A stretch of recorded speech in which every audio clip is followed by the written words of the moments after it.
រៀងគេចេញបានអញ្ចោះកញ្ញាបន្លាយជើងរបស់គាត់បានរអើដួលចូលទៅក្នុងរណ្ដៅមួយនៅក្នុងដីមានអ្នកប្រមាញ់ម្នាក់នៅក្នុងរូងភ្នំកញ្ជ្រោងខៀវរងរបួសដោយដាវកញ្ជ្រោងខៀវមានគំនោប្រាក់រលងមួយនៅពីមុខគាត់ចាំងគួយសៀងបានពង្រឹងចិត្តរបស់គាត់ដោយមិនអើពើនឹងគាត់មានទឹកមុខខ្មាស់អៀនហើយលូកដៃទៅយកអ្វីដែលនៅលើខ្លួនគាត់ចេញដើម្បីជួយ King Hudok ដាវចេញប៉ុន្តែកញ្ជ្រោងពណ៌ខៀវបានលាតធ្មេញរបស់វាហើយស្រែកយ៉ាងខ្លាំងល្អណាស់ចាំងគីសៀងបានបន្ថយល្បឿនយ៉ាងលឿនហើយកុំប្រញាប់ខ្ញុំអីខ្ញុំមិនចង់បានកាក់ប្រាក់ទេអ្នកនោះប្រកាសជាឈឺចាប់ខ្លាំងណាស់បន្ទាប់ពីនិយាយរួចគាត់ក៏ទំពាអស់ស្នុះលេបធ្នំលើមុខរបួសពណ៌ខៀវកញ្ជ្រោងនោះឈឺចាប់ខ្លាំងពេកមិនអាចតស៊ូបានចាំងគីសៀងបានលើកគាត់ឡើងក្នុងពេលតែមួយគាត់បានរត់ត្រឡប់ទៅផ្ទះដីសាមញ្ញរបស់គាត់វិញផ្ទះដែលមិនទាន់សាងសង់រួចប្រាក់ដែលរលំនោះធ្ងន់ពេកដូច្នេះគាត់មុនគេគាត់បានលាក់ខ្លួននៅក្នុងរូងភ្នំមួយនៅផ្ទះគាត់រស់នៅតែម្នាក់ឯងស្វាមីរបស់គាត់បានទទួលមរណភាពប៉ុណ្ណឹងហើយ Renge Cheng ឲ្យ King Hugh មួយយប់សម្អាតមុខរបួសលេបថ្នាំនិងដាំទឹកឲ្យពុះគាត់បានឲ្យនាងពបរមីលម្ដងមួយស្លាប់ព្រាក៏ដំបងឡើយកញ្ជ្រោងពណ៌ខៀវមិនបានបើកមាត់របស់វាទេប៉ុន្តែក្រោយមកគាត់មកជួបខ្ញុំដោយគ្មានបំណងអាក្រក់ទេដូច្នេះហើយបានជាបែបនេះហឹកវាចុះ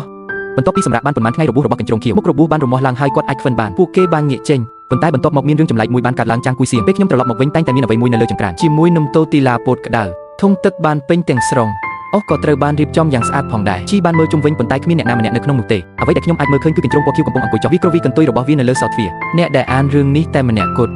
ដើម្បីនិយាយថាសូមឲ្យអ្វីដំណើរការទៅតាមដែលអ្នកចង់បានអ្វីនឹងដំណើរការទៅដោយរលូនចាប់ពីពេលនេះទៅសំណាងល្អបានតាមមកមួយបន្ទាប់ពីមួយទៀតហើយថ្ងៃទី2គឺកាន់តែអស្ចារ្យទៅសម្លៀកបំពាក់ខ្វក់ដែលគាត់បានព្យួរឲ្យស្ងួតពេលខ្ញុំត្រឡប់មកវិញនៅពេលថ្ងៃត្រង់អ្វីទាំងអស់ត្រូវបានបត់ជាការហើយបំណះនៅខាងលើត្រូវបានដេរយ៉ាងល្អរៀបស្មើនឹងស្មើចាំងគីសៀងបានអង្គុយចុះហើយចាក់អ្នកបានធ្វើវាទៅក្បាលកញ្ជ្រោងខៀវមែនទេត្រូវទេកញ្ជ្រោងពណ៌ខៀវបានស្រែកឈ្មោះហើយលោតចូលទៅក្នុងផ្ទះក្រញ៉ាំបានភ្ជាប់ខ្សែយ៉ាងលឿនជាច្រើនពាក់កណ្ដាលនៃបាតស្រោមជើងបានជាសេះស្បើយក្នុងរយៈពេលដ៏ខ្លីបន្ទាប់ពីរឿងនេះបានរីករាលដាលខាងកើតភូមិលីវអឺខ្ជិលច្រអូសក៏ឆ្លៀតឱកាសនោះចាំងគួយសៀងបានទៅវាលស្រែហើយគាត់បានលួចលាក់គាត់បានលួចចូលទៅក្នុងទីធ្លាដោយមានបំណងលួចកញ្ជ្រោងពណ៌ខៀវគ្រាន់តែគាត់លូកដៃទៅភ្លាមស្រាប់តែមានសម្លេងផ្ទោះមួយហើយពណ៌បៃតងកញ្ជ្រោងបានខំកដៃរបស់វាលីវអឺស្រែកដោយការជិះចាប់រួចយកដៃរបស់គាត់ទៅអោបស្នាមប្រឡាក់ឈាមត្រូវបានបន្សល់ទុកនៅលើខ្នងរបស់គាត់ពួកគេអាចរត់គេចខ្លួនបានតែក្នុងស្ថានភាពសោកសៅប៉ុន្មានថ្ងៃក្រោយមក Yang Gecheng ភ្ញាក់ឡើងភ្លាមពណ៌បៃតង